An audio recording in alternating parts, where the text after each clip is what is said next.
Good evening everybody. आज का हमारा टॉपिक है life history of August Comte. August Comte की जीवनी या अगस्त कॉम्टे का जीवन चित्रण। समाजशास्त्र विषय का हम नाम ले और अगस्त कॉम्टे का नाम ना आए ऐसा हो ही नहीं सकता, क्योंकि अगस्त कॉम्टे ही समाजशास्त्र के जनक माने जाते हैं। अगस्त कॉम्टे ने ही समाजशास्त्र विषय की स्थापना की थी। तो उनके जीवन के बारे में आज हम जानेंगे। सबसे पहले जानते हैं कि उनका जन्म कब हुआ। 19 जनवरी 1798 में माउंट पेलियर नामक स्थान पर उनका जन्म हुआ। ये माउंट पेलियर नामक स्थान जो है वो फ्रांस के अंतर्गत आता है। तो फ्रांस के माउंट पेलियर में 19 जनवरी 1798 को उनका जन्म हुआ। उनके माता पिता जो थे वो कैथोलिक धर्म के अनुयायी थे, लेकिन अगस्त कॉम्टे जो है वो कैथोलिक धर्म के कटु आलोचक थे। तो परिवार से ही उनका विरोध रहा है। उनके माता पिता जो है वो राजभक्त थे, लेकिन अगस्त कॉम्टे जो थे वो लोकतंत्रवादी थे।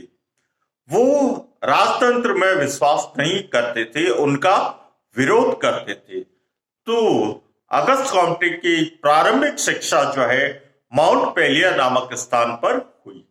बाद में उन्हें पॉलिटेक्निक कॉलेज में प्रवेश दिला दिया गया। तो 16 वर्ष की आयु में उन्होंने गणित पर अपने व्याख्यान प्रस्तुत किए और उनके व्याख्यान सुनकर ये पता चलता है कि वो कितने तीव्र बुद्धि के व्यक्ति थे। 20 वर्ष की आयु में उनका संपर्क सेंट साइमन नामक एक व्यक्ति से हुआ। सेंट साइमन का यह मैं एक परिचय करवाना चाहूंगा कि फ्रांस की जो क्रांति हुई थी उस क्रांति का प्रभाव दो व्यक्तियों पर सबसे ज्यादा पड़ा था। एक तो थे सेंट साइमन और दूसरे थे अगस्त कॉम्टे। तो सेंट साइमन जो है वो जनता को, फ्रांस के लोगों को इतना ज्ञान देना चाहते थे कि वे लोकतंत्र की स्थापना कर सके। तो वे एक विषय की स्थापना करना चाहते थे, कुछ ऐसा करना चाहते थे कि जिससे जनता जागरूक हो, और उसके लिए उन्हें एक वैज्ञानिक की आवश्यकता थी और एक वैज्ञानिक उनको मिला, वो है अगस्त कॉम्टे। तो दोनों ने मिलकर एक पुस्तक की रचना की जिसका नाम सामाजिक भौतिकी रखा, और बाद में अगस्त कॉम्टे ने इसी सामाजिक भौतिकी का नाम बदलकर सोशियोलॉजी रख दिया। या मैं आपको एक बार और बता देता हूं कि अगस्त कॉम्टे ने ये नाम दो विभिन्न भाषाओं से मिलाकर बनाया है। सोशियोलॉजी में सोशियस शब्द जो है लैटिन भाषा से लिया और लोकस शब्द जो है वो ग्रीक भाषा से लिया, और दोनों भाषाओं को मिलाकर एक शब्द बनाया जिसे सोशियोलॉजी कहा जाता है। तो हम देखते हैं कि अगस्त कॉम्टे का सबसे बुरा वक्त, या यूं कहे सबसे दुखद वक्त जो शुरू हुआ है वो है 1825 में। 1825 में अगस्त कॉम्टे का विवाह हुआ, लेकिन उनकी अपनी पत्नी से नहीं बनती थी। उनकी पत्नी जो है अगस्त कॉम्टे से बहुत ज्यादा झगड़ा वाद विवाद करती थी, और इसी के कारण अगस्त कॉम्टे जो है वो अध्ययन के कार्य में डूब गए। और उन्होंने 1826 से इतने सारे लेक्चर्स दिए और इतने ज्यादा डूबे रहे, ज्यादा शिक्षा में, ज्ञान में डूबने की वजह से उनको एक मानसिक रोग हो गया और 1927 में वो मानसिक रोग से पीड़ित हो गए। तो उन्होंने 1 वर्ष के लिए अध्ययन अध्यापन का कार्य छोड़ दिया। उनको 1 वर्ष तक लगातार दवाइयों का सहारा लेना पड़ा और 1828 में वे इस रोग से निकल गए। 1830 में उन्होंने the course of positive philosophy नामक एक ग्रंथ लिखा।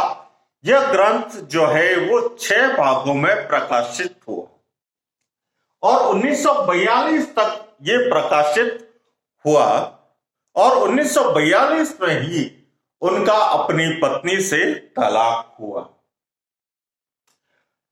अब जब इन्होंने पॉजिटिव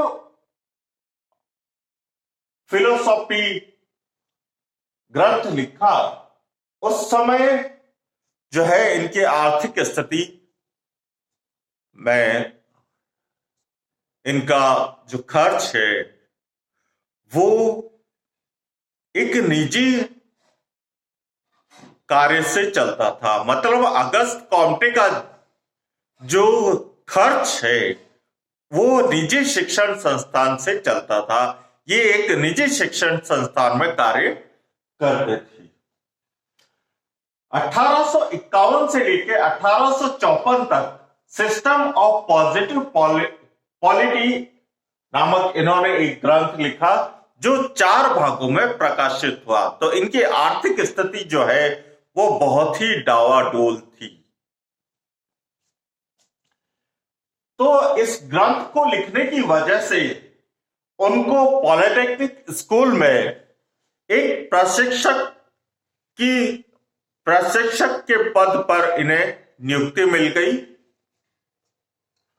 और जेएस बील ने जो इंग्लैंड से थे $1200 जो है इनको धनराशि भेंट की ताकि वे अपना अध्ययन अध्यापन का कार्य चला सके, समाज को जागरूक बना सके, जनता को इस योग्य बना सके कि वे किसी भी कठिनाई का सामना कर सके और किसी भी राजतंत्र के वाद से, मेरे कहने का मतलब राजतंत्र के भाव में वे विलीन न हो, राजतंत्र को पूरी तरह से पृथक कर दे। इसके लिए जेएस मिल ने $1200 की उनको भेंट की और ये 1845 ईस्वी में भेंट की। तो अगस्त कॉम्टे जो है वो समाजशास्त्र के जनक माने जाते हैं और अगस्त कॉम्टे ने समाजशास्त्र के बारे में ये कहा है कि समाजशास्त्र जो है सभी सामाजिक विज्ञानों की रानी है। एक बात और मैं बता देना चाहूंगा कि सेंट साइमन जो है वो जनता को जागरूक करना चाहते थे और अगस्त कॉम्टे जो है वो उग्र विचारों के व्यक्ति थे। तो दोनों का मिलन हुआ और मिलने से उन्होंने सामाजिक भौतिकी नामक एक विषय बनाया या एक पुस्तक लिखी, सामाजिक भौतिकी। इसी सामाजिक भौतिकी का नाम अगस्त कॉम्टे ने बदलकर बाद में सोशियोलॉजी रख दिया। तो सामाजिक भौतिकी में वास्तव में था क्या? सामाजिक भौतिकी में समाज में जो सिद्धांत है उनका वर्णन था। जिस तरह से भौतिक शास्त्र में नियम होते हैं, जैसे ग्रेविटेशन का फोर्स है, ग्रेविटी है और भी बहुत सारे नियम है, उसी तरह से समाज में भी कुछ नियम, उन्हीं नियमों को इकट्ठा करके दोनों ने मिलकर एक पुस्तक लिखी और इसी पुस्तक का नाम बाद में अगस्त कॉम्टे ने सोशियोलॉजी रख दिया। तो यह है अगस्त कॉम्टे का जीवन चरित्र और बहुत ही दुख के साथ कहना पड़ रहा है कि 5 सितंबर 1857 में वो इस संसार को छोड़कर चले गए, लेकिन आज भी उनका नाम अजर अमर है। जब भी समाजशास्त्र का नाम आएगा, अगस्त कॉम्टे का नाम सबसे पहले आएगा। तो ये है जानकारी संक्षिप्त है अगस्त कॉम्टे के जीवन चरित्र की। अगर आपको वीडियो अच्छा लगे तो वीडियो को लाइक कीजिए, चैनल को सब्सक्राइब कीजिए और जितना ज्यादा हो सके इसे शेयर कीजिए। Thanks for watching.